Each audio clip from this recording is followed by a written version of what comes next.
This video was brought to you by Markus Bil, Elbilmek, ABRP, Stormberg, Kempower and Bilkomponenter.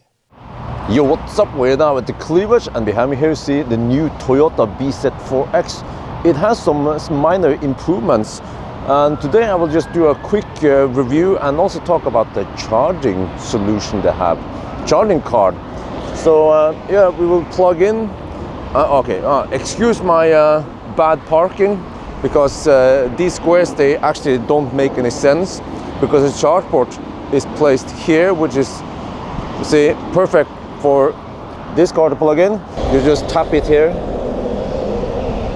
hold it together, okay, and then it will start charging, and it will work across all the different networks in Norway and also other countries.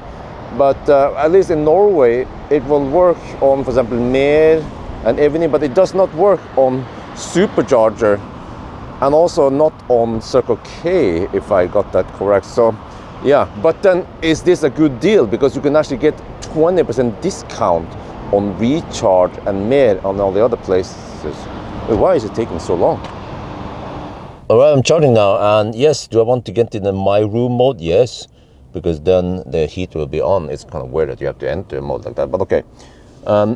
Here you see that we're taking 22 kilowatts. Yeah, this charging screen still doesn't tell you how many kilowatt you're taking, so that's a bit the bummer. It tells you, okay, in 2 hours you'll fully... What, really?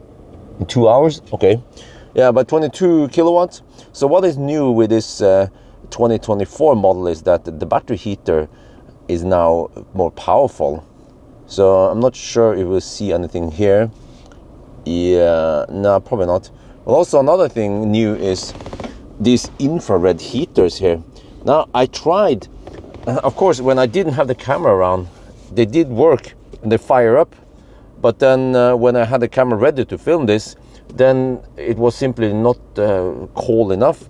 Yeah, it's 8 degrees Celsius outside, so that's apparently not cold enough. I think when it was around 5 degrees, it worked, but then it was more random whether it worked or not. I tried to play with the eco settings and all that, and yeah, but at least, okay, on this side, you can see that it's a bit smaller, and then on the passenger side is bigger. But I have tried it here, and I can tell you that it is wonderful, because as long as it's cold enough, it instantly fires up, and you get heat where you want it, and it becomes nice and comfortable around the leg. Well, it depends.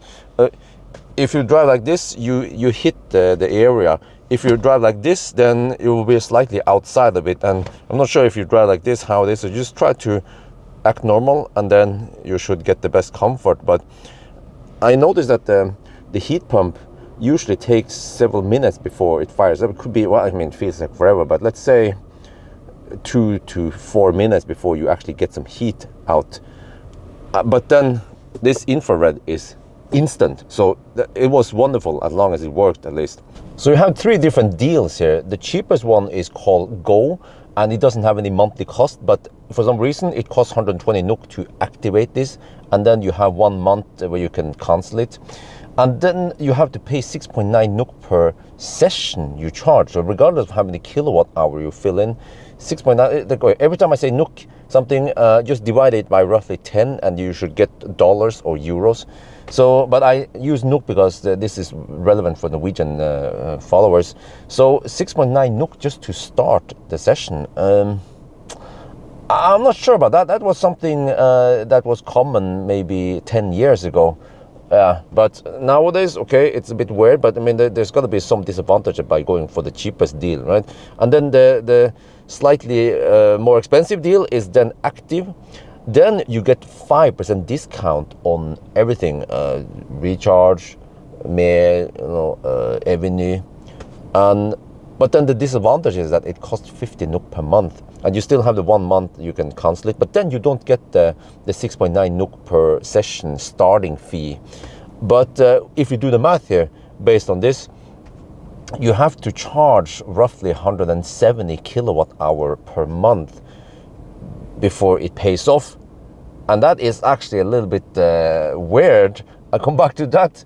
But also, yeah, I'm basing this on about 6 NOK per kilowatt hour on Recharge or some of the other. They roughly cost about the same. So that means that 5% discount on that is 30 øre or 0.3 NOK. You get discount. So that means that you have to charge a lot before it makes any sense to get this deal. And then we have the most expensive deal, which is called Active Plus. And then there you get the 20% discount. So again, based on 6 NOK per kilowatt hour, you then get 1.2 NOK per kilowatt hour discount, which is significant. And the funny twist here is that it costs 180 NOK per month for this deal. But then here you only have to charge 150 kilowatt hour instead of 170 kilowatt hour in the not so active deal. So it's weird. Yeah, I mean, you might as well go for the Active Plus then, right? Then that would be a better deal. And then here also the same, yeah, you also don't have to pay for the starting fee. But okay, so then it comes to the whole convenience, because you just have this nice and slick card that fits into your pocket or your wallet, and it becomes less cumbersome, because you know, you have those other deals, well, not deals, but you know, for example, if you go for Elbilmek or some of the other chips, you still need to make a profile in all those other networks, like recharge. You know, yeah, I'm sitting in EV telling you guys how wonderful EVs are, but then there is some very cumbersome thing about charging, is that you have to.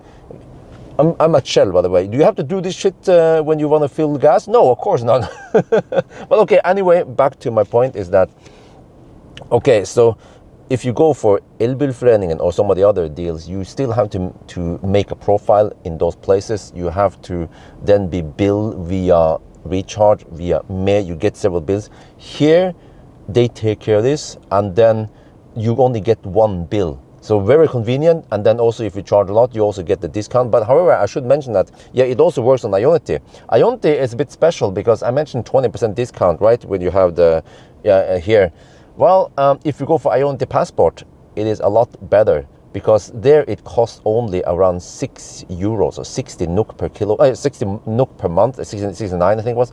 No, 65 NOK per month for the Ionity Passport. It's not a physical passport, it's more like the virtual passport in the app. And then with this, okay, so the price on Ionity is 6 NOK per kilowatt hour drop in price, which is still pretty good compared to the other ones here.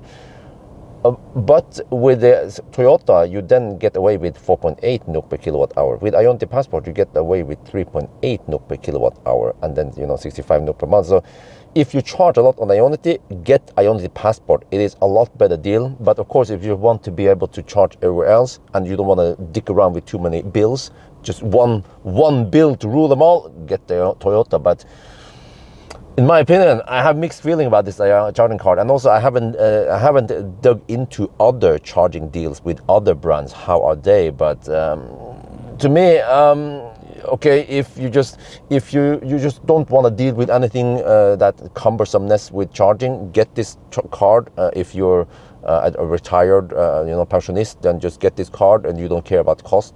I mean, you get something at least. But if you just want to save money, then maybe you should at least stick with Tesla and Ionity. Yeah, that's the problem I mentioned. You know, this doesn't work with Tesla, and also for some reason, if correct me if I'm wrong, it doesn't work with Circle K. I don't know why. But then Circle K, they also have some kind of extra. Yeah, so you can be Circle K extra member, and you can get some discounts there also. So maybe that's why. But yeah, so for me though, I think. You have to be slightly more ninja. You have to install the Tesla app, but then you can access the Tesla charging network. Oh shit, I forgot Leaf owners. Okay, and Sol owners. Okay, but yeah, and also the adapter supposedly does not work. I call it the Leaf adapter. Does not work with Tesla supercharger. But okay, I just tossed out my 2 cents about this, or 5 cents, or 50 cents. Yeah, whatever. Anyway. Not much else to say about this Toyota, since it is more or less, I mean, it is identical. Battery, charging, punishment point, everything else is the same, so there's no point for me to spend any time testing that. So I think that's going to be it for now. I hope you guys enjoyed this video. As always, thank you for watching, and talk to you later.